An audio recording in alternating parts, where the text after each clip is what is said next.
Okay, so it's the morning of Wednesday, 17th of April, day after the filming I did yesterday, and today I have to cut a scarf joint so I can join together two pieces of plywood. This is the first time I've done this.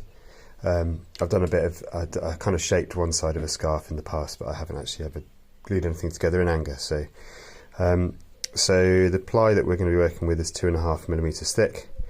In my big book of my Bible of aircraft repairs, it says you want a scarf angle of 12 times the thickness, so 12 times 2.5 is 24 plus 6, which is 30. So I'm going to mark off a width of 30mm on the material, and then I'm going to use the Dremel to, starting at this end, just start working away and removing material. My go-to person for advice on things like this says put a piece of masking tape behind the material here to help support it before you start. So that I'm going to do that. But yeah, so basically just work away at it. What you end up wanting to see is, given that all the plies I think are the same thickness, you'll end up seeing this pattern emerging where you have each ply, which helpfully, because of the grain direction difference, they sharpen different colours. The plies will start to appear, and essentially you want to work away at it until you have the distance back into the material that you want, which will mark off on the material, and also a nice even pattern of plies.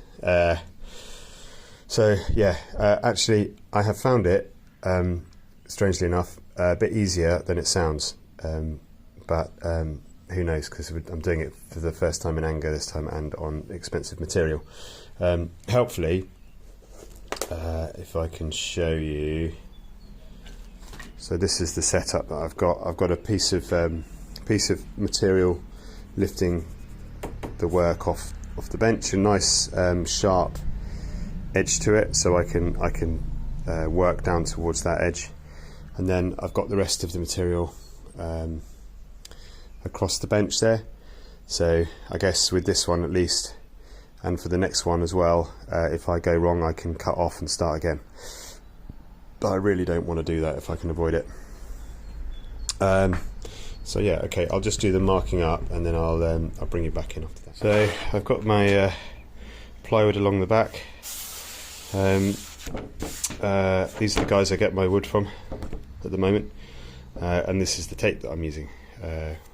There's absolutely no sponsorship going on, just I thought I would, it might be worth just promoting those guys a little bit because they've been very helpful, and it's actually really hard to get materials in the UK. So yeah, if you're struggling, take a look at that. So yeah, so that's that. I'll let you know if this tape's any good, but that should support the back edge as we feather right down to a very fine fine finish. I'm not sure if you can see that on camera, but I've got fluorescent lights and they are making a real flicker on this camera. It's really awkward. I need to work out how to stop that. Anyway, right, I'll flip it over and just made a start with the Dremel with a 50mm disc on it. I'm using I think 80 grit to start with. I'm using 80 grit. Yeah, 80 grit to start with. And you can see, so that's basically one ply. That's the ply underneath, and actually you can just start to see the third ply starting to appear. So what I'm doing is I'm kind of working along. As you work along sideways, you'll see these kind of, they're almost like contour lines really, start to appear, and you're kind of trying to push that back, so you're trying to keep working away at it slowly and drive that line back, and then another line will appear, and you're sort of chasing those backwards to the point where it goes one ply, two plies, three plies, four plies, and then the fifth ply is at the bottom. That's what I'm aiming for, and I've got to work my way all the way along. So I'm kind of working my way sideways along the piece like that. It seems to be going okay so far. So just to give you a bit of context, so there's the workpiece I'm working on. I've got a stool in the end because it's quite hard work, but you can see now. So I'm working these back. Got 1, 2, 3, 4, 5 plies visible now. I think I can probably go a little bit further back with this one, but this is where you need to start to be careful because this is the last ply and you don't want to feather it off too much. Probably shouldn't be touching it too much either, to be honest. So yeah, so that's, and then you can see how as the angle, as I work along sideways, you can see more of the plies appearing and how they kind of disappear. So I'm aiming for kind of a relatively straight set of lines all the way along here, ideally, showing a relatively even taper on the whole thing. If I'm going to achieve that, I don't know, but we'll see in a minute. I've gone a bit deep, bit too far back here. You can see the line that I made, but I think that's probably fairly inevitable. Okay.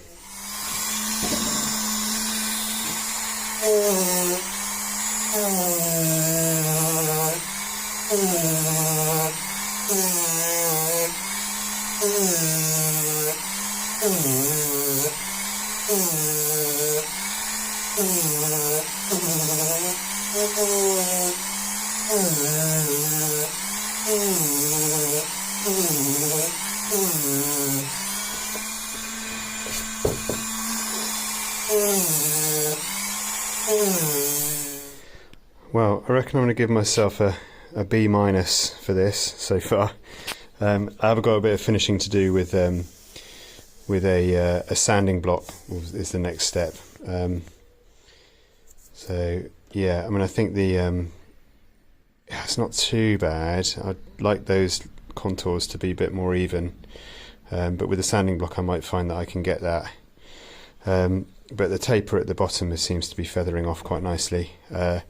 Got to be a bit careful with these rotary tool because a couple of occasions I kind of dug in a little bit, but I don't think that's too bad at this stage. So yeah, I'm going to just keep working away. I think I'll probably just get to the end with the Dremel, and then I will get the sanding block out and just see if I can get that more even. This is the Heath Robinson setup I've got to try and film that bit. I need to get myself a proper tripod, I think, so I don't have to assemble such things, but it's a glimpse behind the scenes there. Right, onwards. Right, so that's where I've got to. Can just about start to see the masking tape starting to appear there, so I think not to go much thinner than that. I think that is probably tolerable. A sanding block really helps actually to get that, to improves the evenness, even though they are not particularly even at this point. I'm going to do the other side and see how that comes out. See if I've made a marked improvement on this, but the thing is, when you get into these, like, the thickness of the material is so fine that yeah, it does get quite challenging. I need to get some gloves on, so there's quite a lot of being able to feel it is quite important, and I don't want to put too much oil into the material for where I'm trying to glue it. So I need to get some gloves on, and also a bit of breathing protection as well is quite important because you chuck out a lot of dust doing this. Okay, I'll stop this one here. Okay, so there's one taper cut for this morning. Yeah, I'm sort of relatively happy with it, apart from this bit here. I think is a little bit too much of a kink in it, but at these thicknesses, the material is so flexible that I think, you know, the glue is going to be almost as much. It's going to be able to compensate for some of those imperfections. So I think I am actually happy with that. I'll cut the others. I'll do the other one. If that's like 9 times better, then I might redo this one. If it's fairly the same, then I think I'll just have to accept the fact that that is the that's the standard I'm going to reach at this stage, and I think that is good enough. So yeah, so we've got 12:1 overlap possibly a little bit more now the way that I've sanded it down. So I think we're looking at a good strong joint there between 12 and 15 to 1. Right, okay, so I'll stop this piece there.